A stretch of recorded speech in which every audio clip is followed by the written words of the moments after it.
When wandering the streets of 10th Avenue and Mulverna all on my own, I never knew a person could feel such utter despair in a lifetime.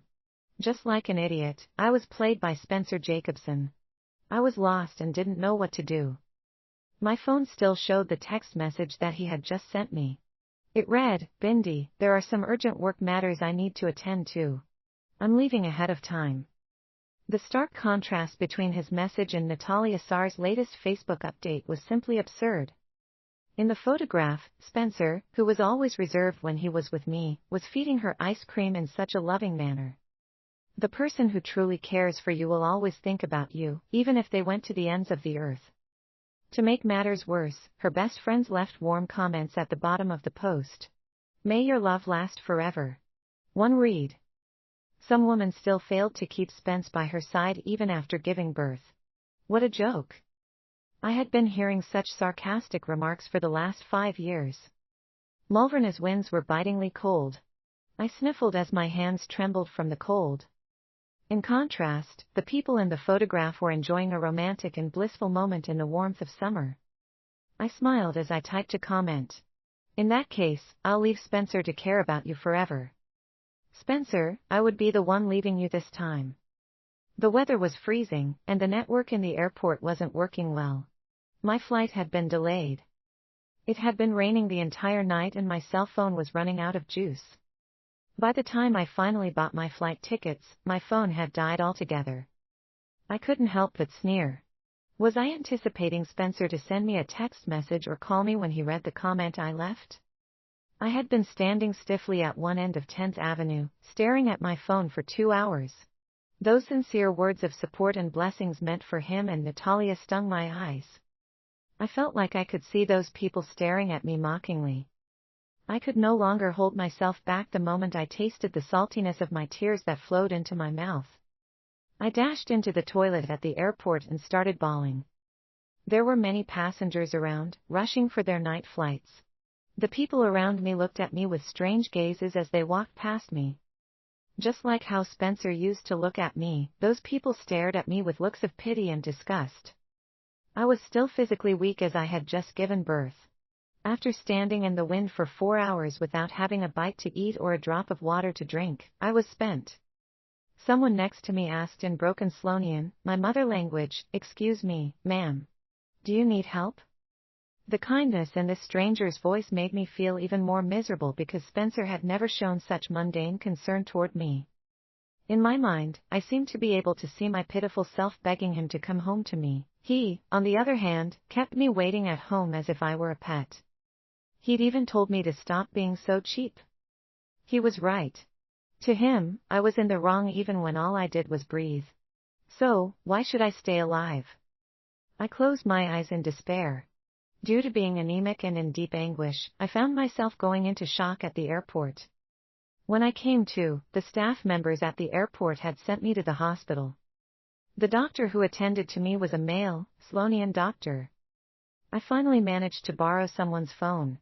This time, I knew that I had to break it off with Spencer for good. Prepare a divorce agreement for me. I don't need there to be any terms other than my child. Just deliver the divorce agreement to him on my behalf. My sudden decision came as a shock to Drew Miller. Even so, he still consoled me, saying, "All right. Just leave him, then. You really scared me when I couldn't get in touch with you the last few days, Didi. Whatever it is, do take good care of yourself. I'll sort out the divorce on your behalf." After making that call, I sorted out my discharge procedures as quickly as I could. I was aware that I couldn't go on feeling dispirited like this. My daughter, Rosalie Jacobson, was only 3 months old. I had to do all I could to take her away with me. She was my only motivation to stay alive. Having resolved myself, I was surprised to see Spencer calling me right before I got on my flight. I stared at my phone silently for as long as it rang. Finally, he gave up. I let out an instinctive sigh. Then, a carefree smile spread across my face. This was my first time refusing to answer his call. As it turned out, the feeling of following one's heart was thrilling. That being said, I knew that Spencer wasn't going to let me go. Thus, I was not surprised to see him staring at me with bloodshot eyes when I opened the front door to our home. Way to go, Bindi Leaf. What? I ignored him after giving him a cold response. I then changed into my indoor slippers on my own, then headed upstairs. Perhaps Spencer couldn't take the feeling of being disregarded. As a result, he picked up the ashtray from the coffee table and hurled it right at me, hitting my temple. The intense pain soon spread through my head.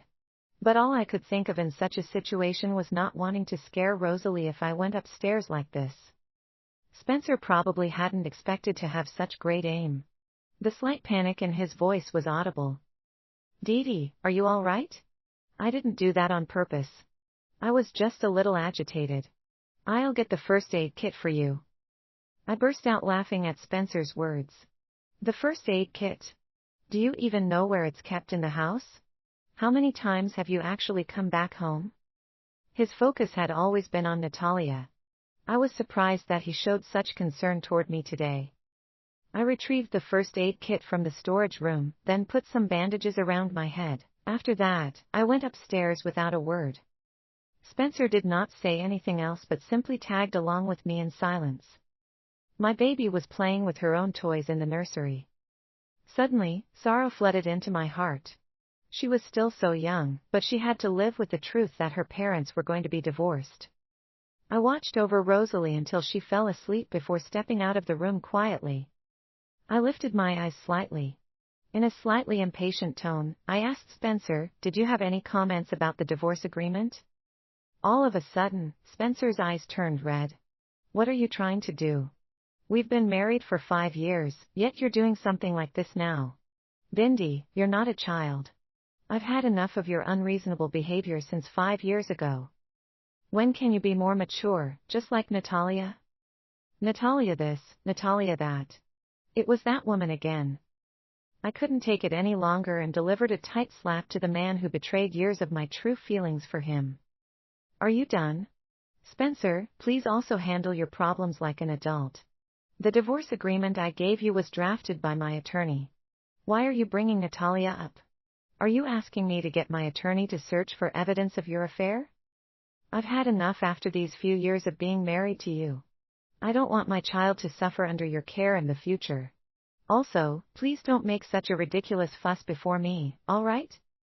Despite being so aggressive earlier, Spencer drew back all of a sudden. He looked toward me in disbelief, as if I was the scumbag who betrayed him. "Dee, how many times do I have to tell you that Natalia and I are just friends? There is nothing more between us. Why must you make a fuss? Sure, I was wrong for not going on that overseas trip with you as I promised. But that was because Natty. She. In truth, talking to someone like him felt meaningless. I had no interest in hearing about his relationship with Natalia, nor would I let jealousy take over. Deep down, those were no longer important. My heart had gone completely cold. Regardless of what he did or said now, Spencer wouldn't be able to bring warmth to my heart again. I walked into my room and started packing up some of my necessities. Spencer followed me into the room like a shadow. How revolting.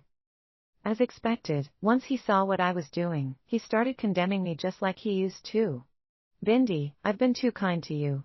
I've given you so many chances today. Why can't you just humble yourself and apologize? You're even packing your bags right now. Who are you putting on this act for? You should know where to draw the line. Don't even think of coming back once you cross the line." Fortunately, I had developed a strong character by now. If I had heard these words in the past, I would have groveled to him like a pitiful dog to ask for his forgiveness. "I'm leaving. Please speak with my attorney, Drew Miller, regarding the division of our assets." I continued packing my bags without so much as another glance at Spencer. I had to take Rosalie's things with me too. She was a descendant of the Leaf family, so I certainly couldn't allow anyone else to take her.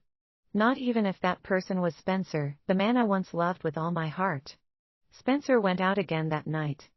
I knew who he went to see because Natalia had just called him to say that she was out drinking. My husband, the man I was legally married to, went to keep her company because he was afraid that she'd hurt herself. I could never mimic that sweet and coquettish voice of hers. "Spencey, is Dee mad? It was my fault for interrupting your trip, but I really didn't do it on purpose. Could you please plead with her for forgiveness on my behalf? Spencer was fuming to begin with. Hearing that from Natalia made him even more frustrated at me. Why are you apologizing? I was the one who suggested going to keep you company. It had nothing to do with you. It was Bindi who didn't know her place. You don't have to worry about her. Spencer spoke on the phone in a loud voice right at my door, as if he was making sure that I could hear him. Nonetheless, he had already broken my heart to pieces. I would no longer make a fuss or get jealous over him anymore. Spencer was furious at my indifferent response.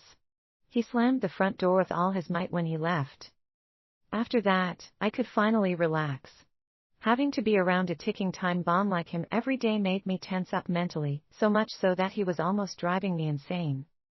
Now that he left, I could finally pack my bags in peace. I called the movers and dismissed the nanny. Then, I took Rosalie with me as we got into the car to head back to my parents' place.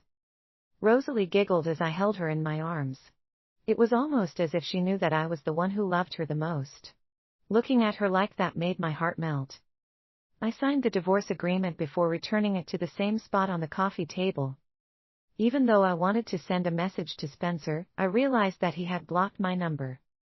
That didn't matter, though. I figured that I just wouldn't send him that message, then. From today onward, I would live life the way I wanted. I shared all that happened between Spencer and me with my parents. After hearing the story, both of them could only sigh. It's all right, Dee. It's his loss. That's right, my dear. Our family is rich enough to look after both you and my granddaughter. You don't have to worry about anything, so just focus on recuperating. Spencer and I had been together since our college days. Mom and Dad had always been extremely pleased with him.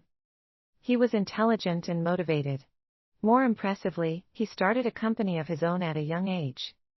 All things considered, I assumed that I would live a happy life forever. It wasn't until Natalia's appearance that I realized everything I owned was weeded out by her. When Spencer and I were dating, he always said, "This temper of yours is really similar to a young lady whom I used to know. Women are so difficult to appease." Natalia was the apple of his eye. She was his favorite. I, on the other hand, was merely a substitute for a regret from his youth. At this thought, I shook my head at how silly I once was.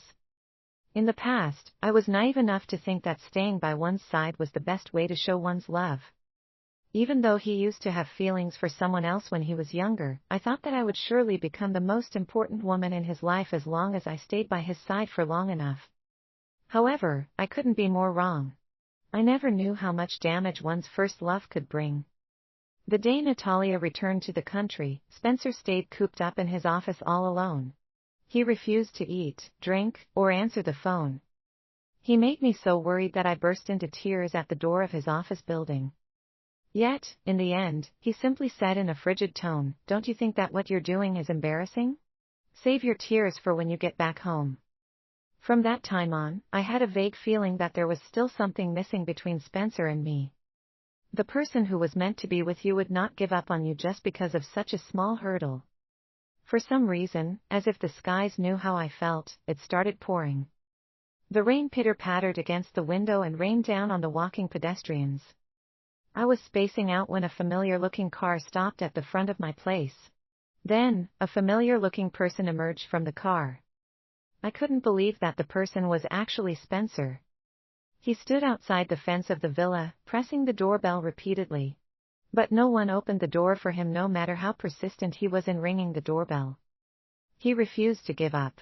Even though he was completely drenched in the rain, he persevered and stood outside the gates. Vaguely, I could hear him calling out, "Dee Dee." However, what was the point? What was he doing when I stood on 10th Avenue in Mulverna, freezing to death in the cold wind? We had simply swapped positions. I rang Spencer up, not because I felt for him, but because I felt that he was being quite embarrassing like this. He could even blame it on my family if anything were to happen to him. So, I called him to warn him. Spencer answered his phone almost immediately. His tone of voice filled with sorrow as if he was pleading with me. "Dee, you're finally willing to give me a call, aren't you? The divorce is just a lie, isn't it? You only did that out of jealousy, right? Hearing those consecutive questions gave me a headache.